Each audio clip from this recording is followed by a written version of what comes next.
जी students, तो start करते हैं सीयूईटी और एनसीईटी 2024 की टारगेट क्लासेस।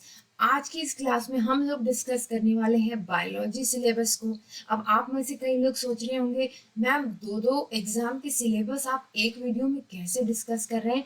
तो ये बहुत ही इंटरेस्टिंग चीज़ है कि अगर आप एक एग्जाम के लिए तैयारी कर रहे हैं तो आपकी दो एग्जाम की तैयारी उसमें साथ ही साथ हो रही है।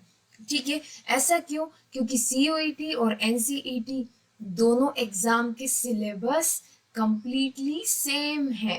कैसे है? सेम है। Let me change the colour of pen, फिर मैं आपसे आगे बात करती हूँ। अब जो लोग नहीं जानते हैं कि भाई सीयूईटी और एनसीईटी में क्या डिफरेंस है, तो चैनल पर एक वीडियो है, मैं आपको कार्ड में भी डाल दूंगी, और यहाँ पर आपको नहीं, वीडियो को कार्ड में डाल दूंगी, आई कार्ड में, एंड फर्स्ट कमेंट में भी आपको वो वीडियो मिल जाएगा कि दोनों में डिफरेंस क्या है, या वर्सेस वाला वीडियो आप देख सकते हैं। बट बात मुद्दे की ये है कि सीओईटी और एनसीईटी का सिलेबस बिल्कुल सेम है। तो एक तीर से दो निशाने आप लगा सकते हैं। सीयूईटी की तैयारी कर रहे हो तो एनसीईटी की तैयारी अपने आप हो जाएगी। ठीक है, आज का हमारा टॉपिक इन डिस्कशन है बायोलॉजी का सिलेबस, क्योंकि जैसे ही अब सारे एडमिशन हो चुके हैं सीयूईटी के और एनसीईटी के, अब जो नई बैचेस आ रही हैं, जो स्टूडेंट अब ग्रेजुएशन के लिए तैयारी कर रहे हैं, उनको ये पूछना है कि मैम ये जो सिलेबस है इसमें हम क्या क्या पढ़ें। तो देखिए, सिलेबस तो आपको पूरा दिया गया है सीयूईटी और एनसीईटी की तरफ से, बट फिर भी मैं कुछ चीज़ें इसमें स्पेसिफाई कर देती हूँ ताकि आपकी तैयारी बहुत स्मूथली आसानी से चलती रहे। तो चलिए, सबसे पहले आपको सीयूईटी और एनसीईटी का कॉमन सिलेबस में दिखाते हैं। राइट, तो अगर ये है आपका सिलेबस सीयूईटी एनसीईटी का, दोनों पर ये लागू होता है, सीयूईटी एंड एनसीईटी। अगेन जरा चेंज कर ले कलर हम। तो आप सब बताइए अभी मीनवाइल की कैसा क्या चल रहा है।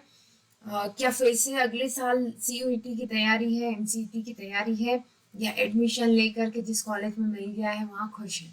ठीक है, कमेंट बॉक्स में लिख करके जरूर बताइएगा।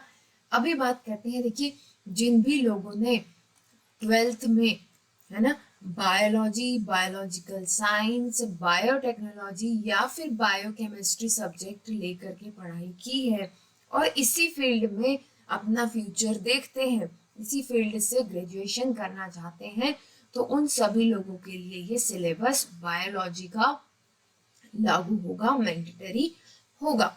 ठीक है, और ये सिलेबस चूज करके आप सेम सब्जेक्ट अपने ग्रेजुएशन में ले सकते हैं। तो आप जूलॉजी बॉटनी ले सकते हैं, बायोलॉजिकल स्टडीज या लाइफ साइंस करके भी अब ग्रेजुएशन में एक सब्जेक्ट दिया जाता है, बायोटेक्नोलॉजी सब्जेक्ट होता है, बायोकेमिस्ट्री होता है, माइक्रोबायोलॉजी होता है। तो ये सभी सब्जेक्ट आप इस सब्जेक्ट को एग्जाम में, सीयूईटी के एग्जाम में चूज करके इन सब्जेक्ट को ग्रेजुएशन में ले सकते हैं। आई होप ये बात मेरी आपको क्लियर होगी। ठीक है, अब बात करते हैं कि भाई हम पढ़ें क्या। तो जैसा मैंने कहा, सीयूईटी और एनसीईटी दोनों के लिए सेम सिलेबस है। अभी 2024 को हम टारगेट कर रहे हैं, है ना, बहुत जल्द इसके फॉर्म रिलीज भी होने वाले हैं। तो देखिए यहाँ पर ये जो बायोलॉजी का आपका सिलेबस है, कोड है इसका 304। ठीक है, फॉर 12th क्लास, तो आपको कहीं भटकने की जरूरत नहीं है। आपने 12th में जो कुछ भी पढ़ा है, बेसिकली मैं बात करूंगी सीबीएसई, ठीक है, सीबीएसई बोर्ड सेकेंड, हाँ, सीबीएसई और स्टेट बोर्ड में भी कुछ इसके पार्ट होंगे, हो सकता है कहीं कम कहीं ज्यादा हो, बट जो भी सीयूईटी की तैयारी कर रहे हैं उन्हें मैं रिकमेंड करूंगी कि आप सीबीएसई क्लास 12th का बायोलॉजी पढ़ें, जो कि आपको कंप्लीट हेल्प करेगा इस एग्जाम को क्लियर करने में। तो सबसे पहली चीज मैं यहाँ पर क्लियर करते चलती हूँ दैट जो बायोलॉजी पेपर है आपका, कि बायोलॉजी से 50 क्वेश्चंस आएंगे। 50 में से आपको सिर्फ 40 क्वेश्चंस अटेम्प्ट करने होते हैं, क्योंकि इसमें नेगेटिव मार्किंग भी होती है। कितनी होती है, क्या होती है, वो हम बाद में डिस्कस करेंगे, बट 50 में से 40 क्वेश्चंस आपको अटेम्प्ट करने होते हैं। अब बात की जाए सिलेबस की, तो आपकी जो 12th क्लास है, सीबीएसई 12th क्लास में टोटल यूनिट्स कितनी है? 5 यूनिट्स है, और 5 यूनिट्स में हर एक में अलग अलग चैप्टर्स दिए गए हैं। जैसे कि 12th में फर्स्ट यूनिट है रिप्रोडक्शन। रिप्रोडक्शन यूनिट में हमारे पास 4 चैप्टर हैं। पहला है रिप्रोडक्शन इन ऑर्गेनिज्म, सेकेंड है sexual reproduction in flowering plant, third human reproduction and fourth reproductive health.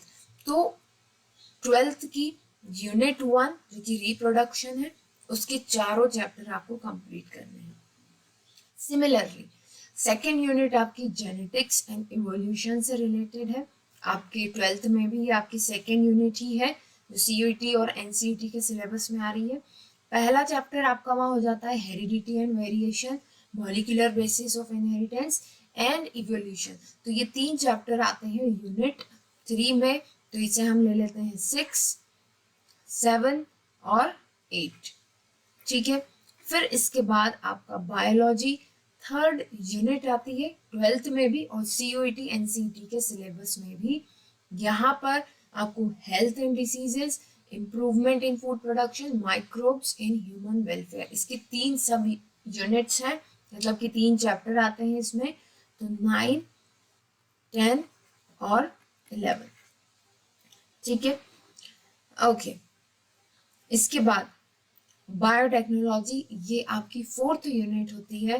देखिए अभी तक हम 11 चैप्टर्स कंप्लीट कर चुके हैं, कवर हो चुके हैं, 12th से हैं ये कंप्लीटली।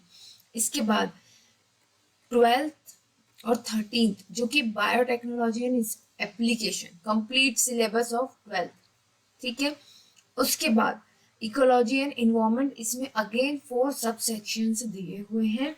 इकोलॉजी एंड इन्वायरमेंट से आपके आ जाते हैं 14, 15, 16 एंड 17। इन ऑल टोटल आपको 17 यूनिट्स तैयार, 17 चैप्टर्स तैयार करने हैं for CUET and NCET 2024 biology paper के लिए। ठीक है। और आपकी इस जर्नी को आसान बनाने के लिए बहुत जल्द हम लोग specifically biology and teaching aptitude, जो एनसीईटी का एक स्पेसिफिक पार्ट है, ठीक है, उसके लिए क्लासेस स्टार्ट करने वाले हैं। राइट। तो ये तो यहाँ पर आपको क्लियर है कि 12th के अलावा आपको और कुछ भी नहीं पढ़ना है। अब टॉपिक वाइज मैं यहाँ पर लेक्चर्स और एमसीक्यूज लेकर के आने वाली हूँ बहुत जल्द आप सभी लोगों के लिए। तो अगर आप 2024 में बायोलॉजी सब्जेक्ट से या फिर एनसीईटी एग्जाम में बायोलॉजी, केमिस्ट्री, फिजिक्स, इन सभी सब्जेक्ट से टीचिंग एप्टीट्यूड तो कंपलसरी है। अगर आप 2024 एग्जाम टारगेट कर रहे हैं सीयूईटी, एनसीईटी, तो चैनल से ज़रूर जुड़िए। इन ऑल इस वीडियो का मकसद था आपको ये बताना कि 12th के अलावा आपको और कुछ नहीं पढ़ना है। ठीक है। तो आई होप ये सिलेबस आपको क्लियर होगा। अब नेक्स्ट क्लास में हम लोग मिलते हैं, जिसमें हम टॉपिक वाइज डिस्कशन स्टार्ट करेंगे फॉर सीयूईटी एंड एनसीईटी। तब तक के लिए best of luck and bye.